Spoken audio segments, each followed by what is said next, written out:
Welcome to Boys to Men, a show produced by Guadalupe Media. I'm your host, Era Palacio, and today with us we have Mr. Matthew Romero. Welcome, Matthew. Thank you for having me. Thank you, everyone on set. It's a pleasure being here and looking forward to the session with you. So thanks. All right. So to quickly get started, I'd just like you to introduce yourself. What are you studying? How old are you? Things like that. Okay, it's pretty simple stuff so far. Well, as you said, my name is Matthew Romero. I study economics at the University of the West Indies in Trinidad and Tobago. I'm 20 years old, and that's basically me. That's basically me. So when was the last time you were studying for your period of time in Trinidad? Okay, well, I just finished my first year. I have 2 more years to go, and I don't know where life is going to take me after that. I'm hoping to do my master's after that, my master's degree, but I also have some other plans that I would want to accomplish. So right now you're on break, you're back at home, everything is relaxation for a little bit. Yeah, I mean, a little bit of everything. So a little bit of work, relaxation, try to recoup, just try to get myself in a proper state of mind for when I go back to school. When is that going to be? I'm in a few weeks. In a few weeks? Yeah, maybe about 3 or so weeks, I think. I usually try to just rest up and prepare myself to go back because, when you go back, especially in university, it's a lot of studying, it's a lot of hard work. So, just enjoying my time here with my family, with my friends, and, that's taking it easy. Because then you go but then you get to come back during Christmas. Correct? Yeah. So it's going to be that kind of cycle of home in Trinidad for the next 2 years. I have 2 more years after this. So, yeah. So then studying abroad is kind of a difficult endeavor for any kind of person who has to travel away from home to go in a somewhat exotic or somewhat new environment. Mm-hmm. So I'd like to ask, what kind of upbringing were you brought up into? What is your religious background with your family? Okay, well, my entire family is Catholic. I'm a Catholic. So growing up, we would go to Mass every Sunday. Just more or less like a basic. I'm not sure if basic is the right word, but I'd more say structured Catholic upbringing. You go to Mass on Sundays. Obviously you do your baptism, confirmation, First Holy Communion, confession, when your mom comes and tells you, you need to go to confession. Mm-hmm. All the basic milestones of Catholic. Yeah. Essentially, that's kind of my religious upbringing. And I think, doing those things that makes up I wouldn't say the entire way you're brought up as a child, but it definitely has a strong influence on, the type of life you live as a person. So, very structured Catholic upbringing, grandparents, very fervent Catholics. My granddad, he even comes and, does shows here too, So, pretty religious people. They are, that's more or less my childhood upbringing, religious, everything. And like I said, I think that your religious upbringing has a lot to do with the way how you live the rest of your life. So in your schoolwork, the way you interact with people. So I think it's very influential on a person's life. So in terms of the influence then, what kind of influence do you think that's had on your experience studying abroad? What do you think that has prepared you in a way, or has it hindered you in some ways when it comes to being away from your family for a long period of time? I think to put it plainly, I'm not really as much a practicing Catholic as my family. I guess I do go to church. Or maybe to put it better, I don't think I've reached to the point in my life where I'd say I'm a very strong Catholic. I still have my doubts. There's still things that trouble me. Things that I have problems with. Sorry. And I think as I grow older, then some of those things will start clearing up. So right now I'm just trying to find, find myself in some way. So you were saying, if you were asking me if the upbringing that I had has bring about some benefits or some, some hindrance in my life. So I wouldn't say there wasn't anything wrong with it, because having I believe that having some faith is always good. Yes. And like I said earlier, it follows you in the way how you behave as a person, the decisions you make, the type of choices you make. So I wouldn't say that there was anything wrong with it, that held me back from achieving something. Excuse me. So I think more so it helped me bring about some balance in my life, because as I said earlier, I'm here trying to relax a little bit before I head off to school. UWI is a very difficult school to attend. They're very demanding. The examinations are very difficult, so coming back and, relaxing a bit is definitely necessary. And so the balance with going to school, and I think not just UWI, but any school, because there's a ton load of things that happen when you go away, you study, even at a local university too, you can change as a person. So I think being a Catholic, having this faith that I have, following these religious beliefs, praying, that sort of thing, as I said, has brought about some balance in my life, because yes, you want to study hard, but at the same time, you need to relax. Yes. And even when you're partaking in religious activities, practices, I think you still need to strike a healthy balance. Yes. So I think the overarching theme with being a young person and going away, or even if you're working or whatever, you need to find a balance. Yes. And I think that keeping in mind the person you are and the type of life you live, your religion will always help. Your faith will always help you strike that balance. And it really depends on the person you are, but it definitely helps you strike a balance. You just need to find that balance and that equilibrium, because I know you're an econ major, so you know about equilibrium. Yeah. I'm going into fourth form and I'll be continuing with economics. So I kind of have an idea of what difficulties you might be going through. Yeah. And you said in terms of doubts, you were feeling some type of doubts when it comes to your faith. And let me say that as a 16-year-old, I'm much more qualified to give you a 20-year-old advice.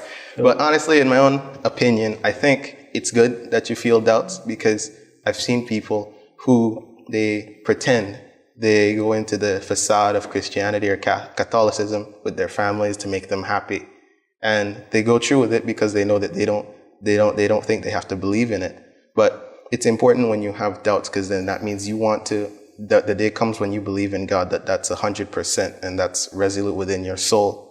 That kind of thing is what you believe, and you're not going to have any.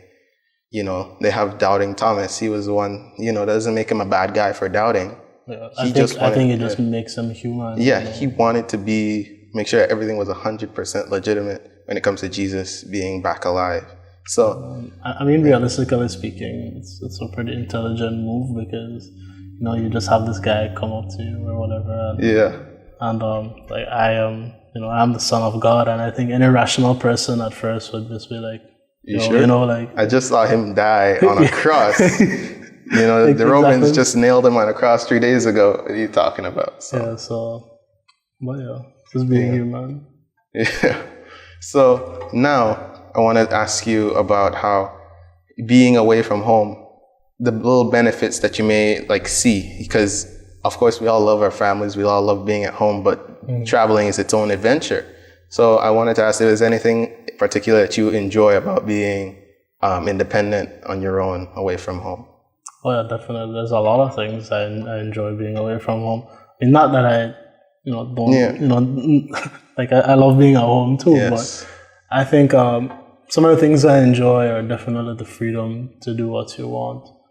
And maybe that sounds bad or, maybe inappropriate or whatever, but I think the freedom to do what you want is, there's two sides to that. Because one, there could be, you have to deal with the responsibilities of having freedom, and then, you also enjoy the fruits of having freedom as well. So maybe, so for me, maybe one of the responsibilities of living, well, not maybe, but few of the responsibilities I have to take on as somebody having freedom away from home is, I have to cook for myself, Yes. or, buy food or whatever, wash my own clothes. Yeah. That's always a chore. Clean my own room, and I try to keep my room as clean as possible because I hate living in a dirty space.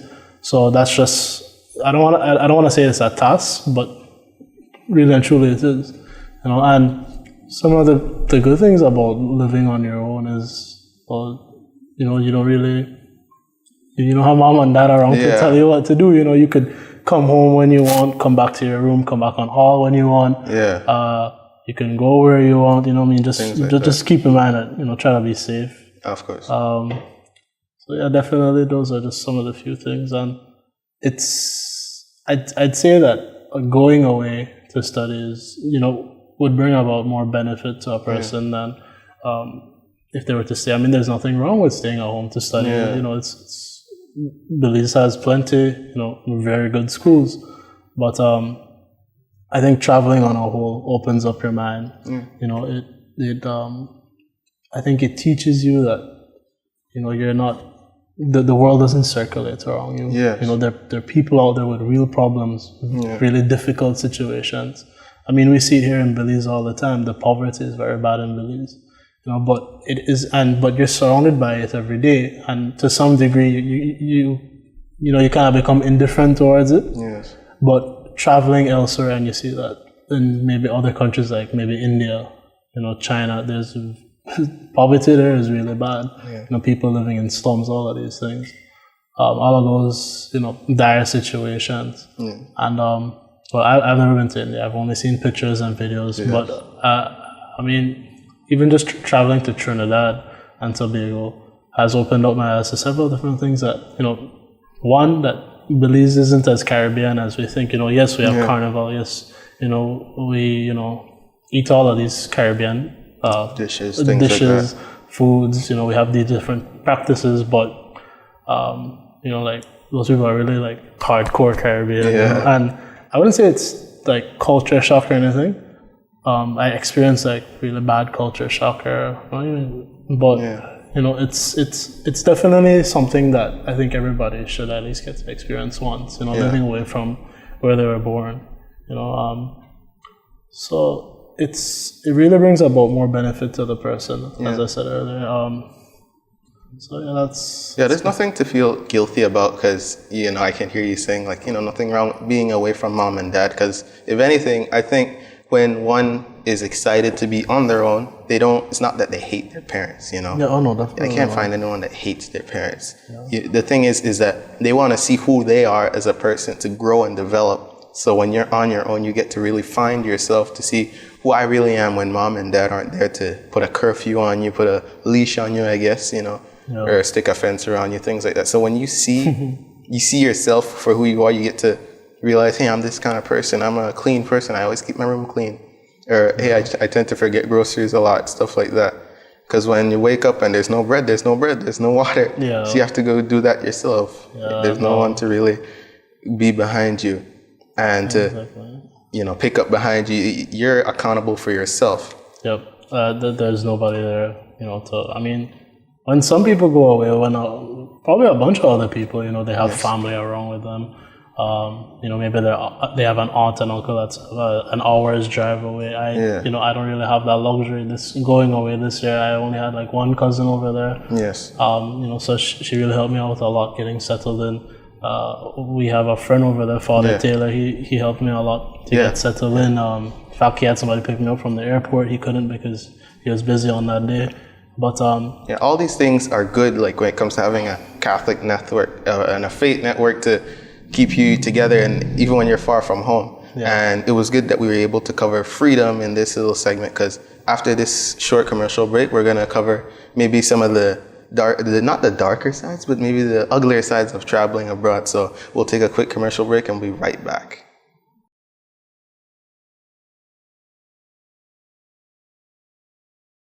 Welcome back. This is Boys to Men, a show produced by Guadalupe Media. I'm your host, Eric Palacio, and here with me I have Matthew Romero. And last time before our break, we were speaking about some of the good things that come from being away from homes in terms of being free and independent and finding out who you are. But let's try and flip the coin and see what are some of the maybe bad things about being away from home, especially like in a different country with different culture and different little niche things that you don't know about. So yeah, all right. So I wouldn't really say they're bad things. With being away from home. Unless something tragic happens. Yes. But I think everything is a learning experience. Being away from home definitely opens up your eyes to how blessed you are. So I wouldn't say there are any bad things. Nothing that is aggressively bad or actively bad, but more like the absence of the things you're used to, the little luxuries of having family there and mom to cook the meals or your dad there to talk with and ask questions about how do I do this, how do I do that. So I think like what you're speaking about is in terms of like what we all go through is when you think for a couple of years, oh yeah, I'm 18 or I'm 16 now or I'm 20 now. I pretty much know how things work. But then you travel and you feel like a kid again because you don't know what works, what this word means. I didn't know we're not allowed to do that or whatnot, things like that. So that's... So sometimes you have absolutely no idea what's going on. Yes. There's nothing wrong with that. There's nothing wrong with that because you're away from home and you're there to learn. You go to school, you take your classes, you're learning. But I think traveling, being away from home, going to school, you're bettering. Okay, so you're bettering. You're bettering yourself. Yeah. You're learning things about yourself. About the type of person you are, your strengths, your weaknesses, and so you're growing as an entire person, not just mentally or physically. You pick up sports, things like that. But you definitely grow as an entire person. As I said, you learn what your strengths or weaknesses are, and I think that's what it's really all about. Because you might learn that, man, I really hate doing laundry. Yes. I don't mind sweeping. I don't mind cooking because I love cooking, but I really hate doing laundry. That kind of thing. I never, being at home, my mom would show me. I'd help out from time to time with my own laundry, but I never realized it until I went away. Cooking, cleaning, not really a problem, and you also learn that maybe you aren't as able to manage your time as you thought you were. Because in university, that's a big thing. You have to know how to manage your time with all your extracurricular, your classes, because you are there to study. Spending time with friends, exercising, to keep healthy, that sort of thing. So it's all balance. It's all knowing, how to make time for everything while still being your best self. Yeah. I guess having all this like responsibility just dumped onto you to where if you sleep in and 8:30 comes across and you're not in class, Yeah, and that's your fault. The things like that. Exactly, and a lot of times maybe your mom or dad will wake you up and when you go away, it's like, man, I don't have that anymore. Yeah. So it definitely opens up your eyes to how blessed you are as a person. To have like a full family unit that's taking care of you. Yeah, and especially for me, I realized how blessed I was, having the family that I do. So it's a lot of tests that you have to go through being away, in terms of being tested in what your chores, your timeliness for classes, your academics. I wanted to ask if you felt like at any point being away from home, being away from your spiritual leaders, which are your priests, your bishop, your family. Do you feel like your faith has been tested being away? Definitely. I'd say definitely. And, I didn't really let it bother me much. usually when students go away, when young adults go away, they tend to lose their faith a bit. Yeah, their morals, their values. Yeah. And a lot of them drift away from the faith. A lot of them drift away from maybe there's if they had a strong Catholic upbringing, maybe they come back saying God isn't real. God, God's just some illusion or whatever. And to be quite frank with you, as I said earlier, I still question. I still have my doubts from time to time, and I think that's fine. I think that's normal. You have to build your own faith. It's okay to have some kinks in the works that you need to work out so that you become your own full-fledged person. Yeah, and I'm a very strong believer of the faith that you have. Your beliefs in God. That's something very personal. So I tend not to go into like religious groups and that sort of thing, because although yes, you are supposed to, if you're in those groups, you are supposed to pick and choose and refuse what you believe in or things that you agree with. But I just kind of feel like since it's a group, maybe you might adopt the mentality of the other people in the group. If you're not as strong-minded as you thought you were. So, like I said, I think faith, your religion is something very personal. Yeah. And that I don't even think it's a circle. It's probably just a line. Yeah. It's just between you and God and you and Jesus or you and the Holy Spirit. Connection. And I'm not saying that because maybe that sounds arrogant or maybe that sounds proud or pretentious or whatever. But that's not to say that you aren't, if you feel that you're going through a rough time or you don't understand something, or maybe you feel like you're being guided around the wrong path, that doesn't mean that you can't, ask somebody for help, ask somebody that knows more about the faith than you do, about questions that you have, because I'm always asking questions. I'm always asking people I know, like, okay, well, why did that happen in the Bible? And I find myself asking things more related to like morality, Yes. I'm always having rules with my granddad, not rules like physical fights, but it's we're always heated discussions. Why did God say He was going to kill this entire city? Where's the morality in that? Things like that. It's good to question, and because you're not the first or the last man to question the Bible. That's why they have a King Edward's Bible, a King James Bible. They have so many editions because these kings would sit down and say, why did the Bible says circumcision? Cut that out. You know what I mean? Things like that. No, this is not wrong. right. I need to have more than one wife. Yes. I want 6 wives. Why? I must be able to divorce my wife because she can't give me a son. That's what actually happened in England. They made their own church because they didn't like what the Bible was saying. So I think it's very crucial to, when you want to assimilate with something, an idea or belief, that you need to question it, because otherwise you're just a mindless sheep, which is the allegory that they use for Catholics. But you shouldn't be literally a sheep just blindly following, but you should be thoughtful in terms of what you're accepting and what you're believing, so that there's no doubt in your mind that you're on a good path. Exactly. And I think a lot of times people will talk about maybe you should speak to priests more, maybe you should come to church more often. Because I'm guilty of not going to church every weekend when I'm at school. I'm going to be very plain and straight with you. Sometimes you just have too much work. Yes. But, so a lot of times people will be like, just ask, speak to whoever you need to speak to. And so there's nothing really wrong with that, because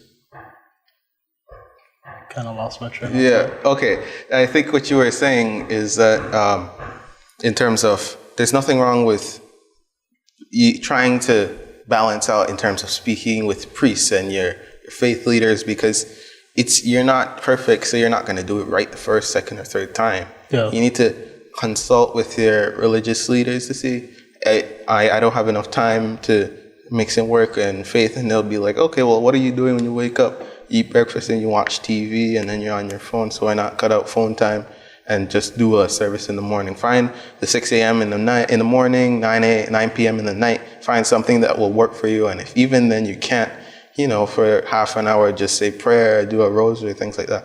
So that, it's not all cut and dry that you have to do it this way, but to try and fit it into your life the best way you can. Mm-hmm. So I think that's what is important in terms of trying to keep the faith, especially when you're on your own. I think a lot of times we have to be thankful for the people around us. So, your parents, your friends, because I have some friends that are a part of like a student Christian association, a Catholic association. And so they invite me to mass from time to time when they have masses, and I'd go with them. And, so I'm grateful for that, because I think, a mass is something that that you should celebrate with other people. And so I'm thankful for them for, inviting me out for those, there's invitation, because then there's always an open hand ready to accept you back into it, because then sometimes you feel like, it's a kind of club and I've already been missing for 2 weeks, so I don't want to go back, because then they're gonna be like, what's up, but thankful for those friends, thankful for Father Taylor, because it's always an open invitation to his church. He doesn't live in the same. Well, he kind of lives in the same area as I do, but I have to find a ride there and everything, so I don't go as frequently. But thankful for him as well. For at least there's somebody that I know that cares, and that cares, that's in the area Sunday is waiting for you to show up. It's good also to put things into perspective, because I can't imagine being so busy that you can't make the ride over to church, because it's far away and it's going to take half hour to get there, do church, and then that church is an hour and then 20 minutes, half hour to come back. But it's good to keep in mind, like those people, you always hear those stories. This guy had to walk barefoot 2 miles just to reach the church. Like me, I walk half a mile. I'm like, what am I doing? All the way to church and then come back.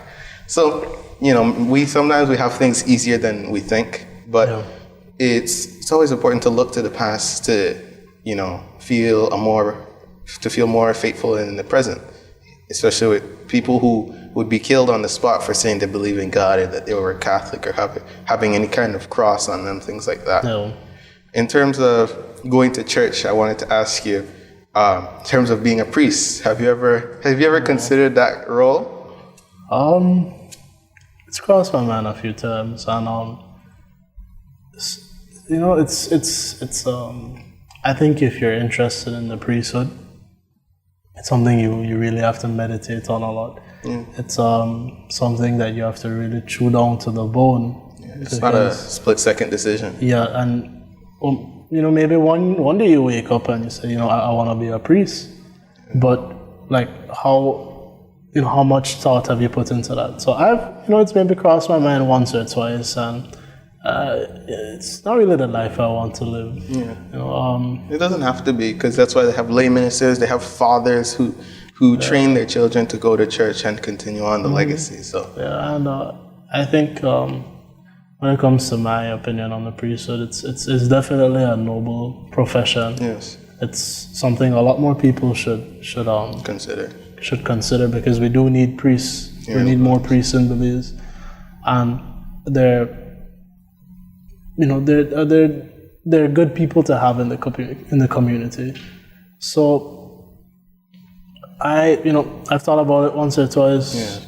Kind of decided it's not for me, and I would encourage anybody. It is a lot to it's a lot to take on, and so I'd encourage anybody, at least think about it, because you never know. You really never know if it's something what you might be into, what could be your focus to, because like you said, it's a very noble profession to make yourself an instrument of God's will in the world. But it's a lot of dedication. It's a lot. It's a lot of dedication. It's a lot of discipline. Then that becomes your life. Exactly. There's nothing other than your family. It's church, and you are the church. You have to be the one who's ready to deliver, God's grace to the world. And And like you said, it's very noble to make yourself an instrument to distribute, if you want to say it, holiness to the world. Yeah, it's definitely, and of course, it's no ticket to heaven, but it is a way to live the way God wants us to live, and to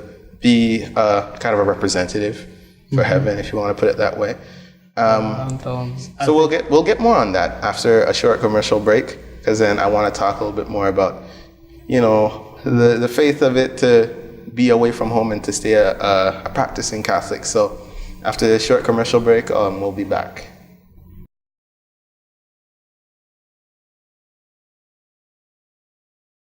Welcome back. This is Boys to Men, and I'm your host, Eric Palacio. With us, we have Matthew Romero. And last time we were talking about, we went over the bad things about traveling abroad, which weren't really the place you were in, but rather what you were missing from home. We talked about the importance of trying to incorporate God into your life when you go to church and things like that. So now I wanted to ask you now, have you ever, being away from home, you don't have parents that will bring down the hammer and keep you at home. So have you ever been tempted to go out with your friends, or to do certain, to drink or smoke or take drugs? And if so, how would you, and if not, then you can say, how would you suggest keeping away from all of that? All right. So not having your parents around definitely would open up open you up to that sort of behavior, those sort of activities. And so take the drugs out of the picture, take the smoking. Yeah, that's even alcohol. If you don't drink, that's fine or whatever. But the going out, I wouldn't say stray away from that. Because you're there to study, but you also want to relax, take some time off for yourself. So it's all about, again, it's all about balance. So if I don't condone the sale of drugs or the use of drugs or whatsoever, but please admit it on TV. No. So you guys have it on tape, so now we know. Exactly. So but however you relax, however you blow off steam, so these things here, those types of activities, they might seem negative, they might seem unnecessary, they might seem very harmful, which some of them they are. Well, the three, the drinking, the smoking, the drugs, whatever, they are harmful, they're not good for you. But everything in moderation, everything, you can't be going out more than you study. You can't be studying more than you go out, You have to maintain that balance. And your friends want to spend time with you too, the friends that you have, if they're good friends. But, if, you want to spend time with the people that are around you, because, you don't have your family there with you. So your friends, your close friends, they're essentially the family that you have there. So in any school, anywhere that you are, the people that are around you, they more or less become your kin. They're your family. And, you look out for each other. So, the friends that I have, we'd go to, the movies, or we'd go, to, a bar or whatever, clubs from time to time. And, it's just good fun. There's no need to villainize socializing with people and going out. There's nothing wrong about that. But then, of course, there's always the little overindulgence to try and take more than what you can handle, and then it affects your studies the day after, I would guess. Yes, but then again, this is just my perspective. There's nothing wrong with that, because you're a human. You will make mistakes. You're a human being. Those things happen, and you're there. You're learning. Everything is a learning experience. So if it happens once, that I can't stay out as late next time. Yeah, you learn your limits. You learn your limits. You learn things that are okay with you, things aren't that are fine with you, things that you can accept as a person, certain behaviors or different actions or whatever, and then you learn that there's things you can't accept. So there's this, life isn't black and white. It's always shades of gray, and that's just something you have to keep in mind, that yes, you study, but you also have a good time as well. Because it's not every day you can, just go to another country. Most people just kind of pick up and say, all right, I'm going to go to Trinidad, Barbados or Trinidad and Tobago, or anywhere else in the world, Yeah. So make the most of the experience that you're taking in at school. Soak up everything, the food, the culture, and you'll learn that it's the world is far bigger than you think. So that's basically it. So far we've gone into what makes traveling the good and the bad of being away from home, and I wanted to ask now that in terms of finding yourself, you're only you have 2 years left of being away from home and back and forth between school and Trinidad. So I wanted to ask, has this becoming an adult, a man on your own, have you ever thought about becoming a family man in terms of having your own family and what kind of family you'd want to create and lead, with another person? So yeah, definitely. That's kind of the reason why I think I wouldn't want to be a priest, because I'd maybe want to have a family of my own. Sometimes I think no, that I wouldn't be able to do that sort of thing, because I always think I'd be too busy working, trying to achieve all of these great ideas that I have in my head, all of these big dreams and hopes that I have for myself and things that I want to do. But I think it's definitely something that I've thought about. But if maybe the right girl comes along or whatever, it's something I would want. It's something I would want, and that's kind of why I would want to be a priest. Yeah. Because that's your heart may be in terms of raising a family or becoming an accomplished person, like in your own business and what you want to do. So it's okay with having different, because there's a lot of things like options that we all have in terms of growing up and what we want to aspire to. So I think anybody, when they have their own family, they always say like, oh yeah, I want to be a good dad. Yeah. But that's such a generic answer now, that people are going to say, oh, then say you want to be a great dad. But then that too in itself is pretty basic. What makes a great dad? Yeah, exactly. So it's a matter of perspective. But I think, if I ever become a father, I'd simply say, well, I want to be the type of father that my kids love, my kids adore. Maybe adore is a strong word, but just be the best dad that I can be to my kids. I've heard the phrase being used, be the dad that they need. If you need to be strict, then you have to be strict. If you need to, if you want to be the funny guy and to, whatever it is that they need at that time in their life, I guess that's what encapsulates a great dad, is what some people want to call it. Yeah, because I really wouldn't know how to describe that. Yeah, I want to be a good dad. It's.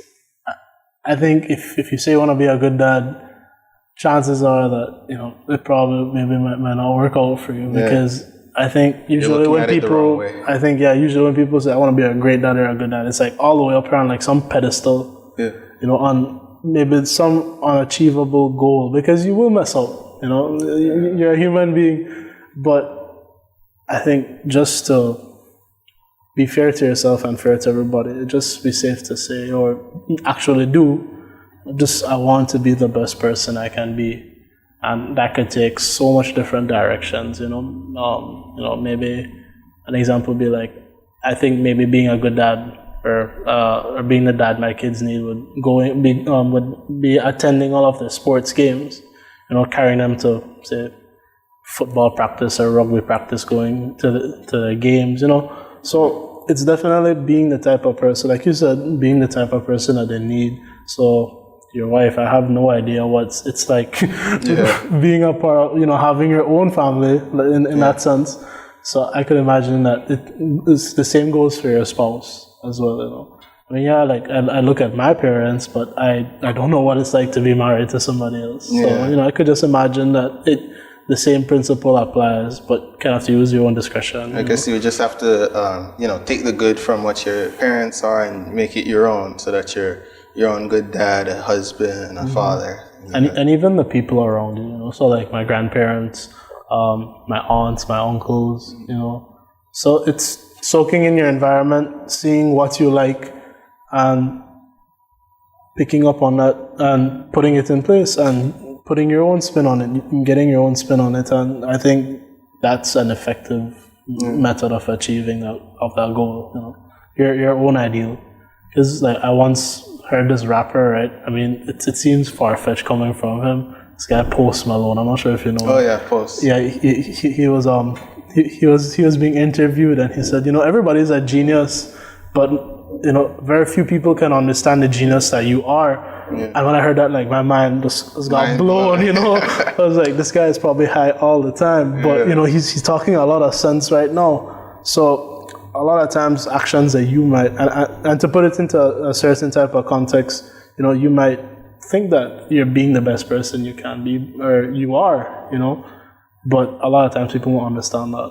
And in some cases, they don't ever understand until you're dead and gone. Like a lot of times you hear people say like, don't forget to tell a man he's good. Well, he's alive. While he's alive, tell him before he dies. Yeah, because then when they die, they become great. The great, the honorable, all that kind of thing. So it was like, don't strive to be a legend when you die. Strive to be a legend. While you're alive. Like strive to be the best person you can be while you're alive. So that, even if that means just helping a little lady walk from the top of the church stairs to the bottom, where she'd have to use her walker or whatever. That's, to most people, I think to any rational person, that's, being compassionate towards another human being, that's being a good person, having, trying to help other people. So. Yeah, I think so that regardless of whether some people want to be a priest or if you want to be a family man or not, whatever it is you are, you strive to be good, and you strive to be, full of grace in your actions, and as who you are, people will be able to, they say like you want to be able to people to see Christ in you, so that you spread the love, wherever you go. So they say, yeah, that guy he's an okay guy, he's a good person, So when it comes to thoughts of the future, then you're studying economics, you said, and that economics and accounting, a lot of business stuff. So you want to be an entrepreneur then, where you work in business and things like that. Essentially, that's what I want to do. Yeah, it's from what little I know, I think I see that's a very difficult profession when you're working very hard day in and day out to focus on maintaining a business, because people, they want to be a doctor or a lawyer and they want to focus on something. But when you're working in a business where you have to manage not only people but money, that can get a daunting task. So my last question I wanted to ask is, people, even myself, I've considered studying abroad, and you think once you pack and once you're mentally prepared and you know where you're going and what you're studying and all of that, what you're going to do, and you think everything's going to be fine. So I want you to come in and wreck all that and just tell me something that you think no one would really expect, no one would really think about, and they're like, man, I'm here, and I never expected this. Okay, so whatever you know about traveling, because you have traveling for leisure, for business, vacation, for school, whatever. I think probably the most difficult type of traveling is going away to study, because you're essentially living in another country for a short period of time. You might not have citizenship, you might not have a nationality, a passport for that country, but you are living in that country. So, forget everything about, if you've been to that country before, I'd say forget everything that you know about it. What you think. Because when you go there, you might feel terribly alone, especially if you don't know anybody. And so I would say that In terms of tips, is it tips or Any kind of advice? Sort of advice. I'd say make the most of your experience. Seize every opportunity that is in front of you that you can see that is being granted to you. Even being able to study at a university is an opportunity. It's a blessing. So take every bit and piece of that and make the most of it, because there's a lot of individuals out there that would want to be in your place, and you might not realize it. So seize every opportunity that comes your way, and if everybody wants to be successful, so it's really a state of mind, and success is different for everybody. Success to one person might be acquiring $1 billion. Meanwhile, success to somebody else is being a good parent, being a good parent, being a stay-at-home mom, or maybe being one of the best neurosurgeons I don't think we have any neurosurgeons in Belize, but for argument's sake, or just for the example, one of the best neurosurgeons in Belize. Yeah. So I think going away, studying, try to figure out who you are. Take that time, because you are by yourself. You don't have as much responsibilities as maybe you'd have if you're working, if you have your own family. So try to learn more about yourself, and just never stop learning, never stop taking it. Don't take it for granted, And it's definitely a mindset you have to have. And so like all I can think about right now is like some pop culture, reference, and like it's not like really stupid. It's more of like this one time Snoop Dogg said, like success. A lot of times people think it's owned, but in reality it's rented, and every day that rent is due. Yeah. And even if you're not talking about success, it's the same principle could be applied when you're at school, because you're not at school to fail. Yeah. You're at school to become your best self, to become educated. So every day you have to wake up with that mindset. I'm gonna go to class. I'm gonna try to eat good, eat right. Work out. Yeah. Try to meet somebody new every day. I fall short of that. I'm always direct, kind of like straight to class, work. Well, I don't really work over there right now, but very straight to the point. But you could set goals for yourself and try your best to achieve that. So those are just some of the few, maybe tips, pieces of advice I'd give, and just eat up everything, seize every opportunity. Seize the day. Yeah. In Latin, they say carpe diem, seize the day. So I want to thank you for joining us today. Success is not owned, it is rented, and every day that rent is due. And that comes from Snoop Dogg. Yeah. You never know where you're going to get your knowledge from, but thank you for bringing that little interesting quote to us. It's really something else, because you didn't expect it, but when you sit down and think about it, it's true, Yeah. It's something else. So for this, I've been here with Matthew Romero. I thank you for coming here and answering my questions and sharing your experiences with us. This is from Boys to Men, Guadalupe Media production. I'm your host, Eric Palacio, and until next time, God bless.